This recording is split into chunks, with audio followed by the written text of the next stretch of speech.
안녕하세요. 재아가 들려주는 인생 철학입니다. 오늘 나눌 이야기는 살면서 누구나 한 번쯤은 마주치는, 그러나 쉽게 꺼내기 어려운 주제입니다.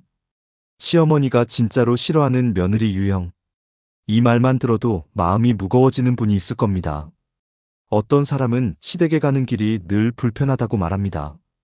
또 어떤 사람은 이유도 모른 채 서운한 대접을 받았다고 털어놓습니다. 그럴 때 우린 묻습니다. 내가 뭘 잘못했을까? 내가 뭘 놓쳤을까? 어떻게 하면 조금 더 나은 관계를 만들 수 있을까? 오늘은 그 질문에 대한 힌트를 찾아보려 합니다. 단지 비판하려는 의도가 아닙니다. 누구나 실수할 수 있으니까요. 다만, 관계를 더 따뜻하게 만들기 위한 방향을 함께 고민해보는 시간입니다. 첫 번째 유형은 소통이 부족한 며느리입니다. 가족 관계에서 가장 중요한 건 마음입니다. 그 마음은 말로 전달됩니다. 하지만 말이 없으면 마음도 닿지 않습니다. 조용하다고 해서 문제가 되는 건 아닙니다. 문제는 그 조용함이 벽이 될 때입니다. 시어머니는 기다립니다. 무언가 말을 걸어주기를, 자신의 존재를 인정해주기를. 하지만 며느리가 늘 말이 없고 표정도 무뚝뚝하다면 그 마음속에 불안이 생깁니다. 혹시 나를 싫어하나? 무시하는 건 아닐까? 내가 뭘 잘못했나?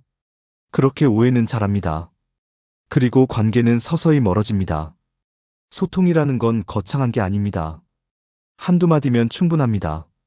어머니, 이 반찬 정말 맛있어요.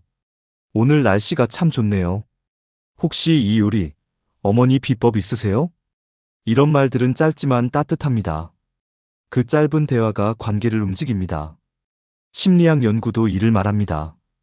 가족 간의 대화가 줄어들면 갈등은 늘어나고 정서는 메마르며 신뢰는 약해진다고 합니다. 우리가 관계를 회복하고 싶다면 말을 걸어야 합니다.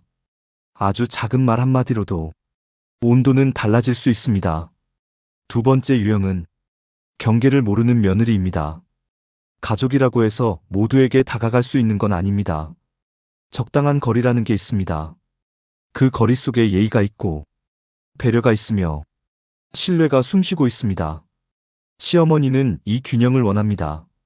너무 멀지도 너무 가깝지도 않은 거리. 그게 편안한 관계의 조건입니다.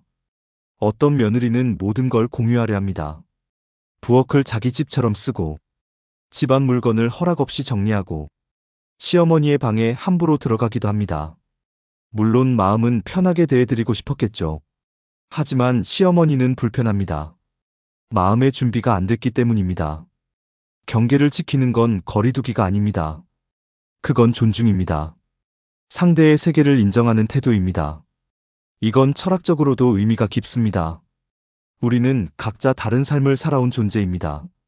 서로의 다름을 인정하면서 공존할 수 있는 방법을 찾아야 합니다.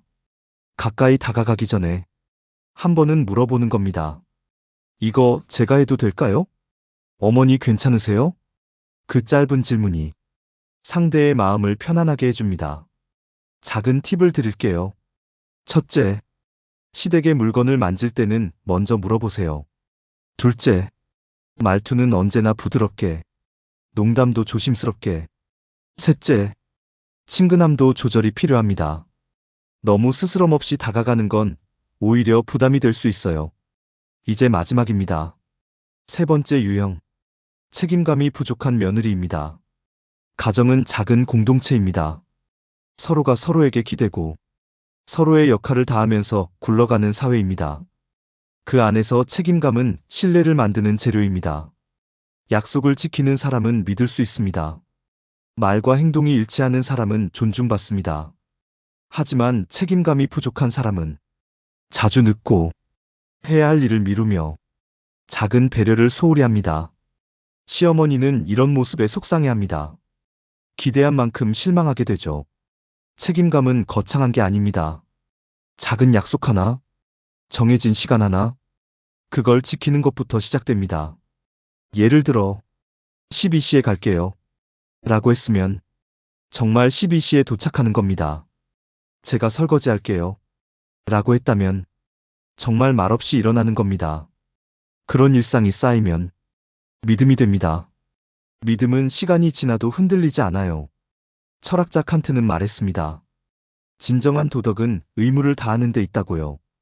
우리가 가족 안에서 책임을 다하는 건 바로 그 의무의 실천입니다. 그것이 가족이라는 공동체를 지탱하는 힘이 됩니다. 지금까지 이야기한 세 가지. 소통이 부족한 며느리, 경계를 모르는 며느리, 책임감이 부족한 며느리. 이 세 가지 유형은 겉으로 드러나는 행동처럼 보이지만 사실은 마음의 자세에서 비롯됩니다. 상대방을 존중하려는 마음, 관계를 지키려는 노력, 그리고 함께 살아가는 성숙한 태도. 그 마음이 담긴 행동은 언제나 통합니다. 그리고 결국 따뜻한 관계로 되돌아옵니다. 지금 혹시 마음이 무거워졌다면 괜찮아요. 우린 모두 더 나아지기 위해 노력하는 중이니까요. 하루에 한 번 말을 건네보세요. 한 발짝 거리를 조절해보세요. 작은 약속을 지켜보세요. 그것만으로도 관계는 조금씩 변화하기 시작합니다. 감사합니다. 지금까지 재아가 들려주는 인생 철학이었습니다. 구독과 좋아요는 큰 힘이 됩니다.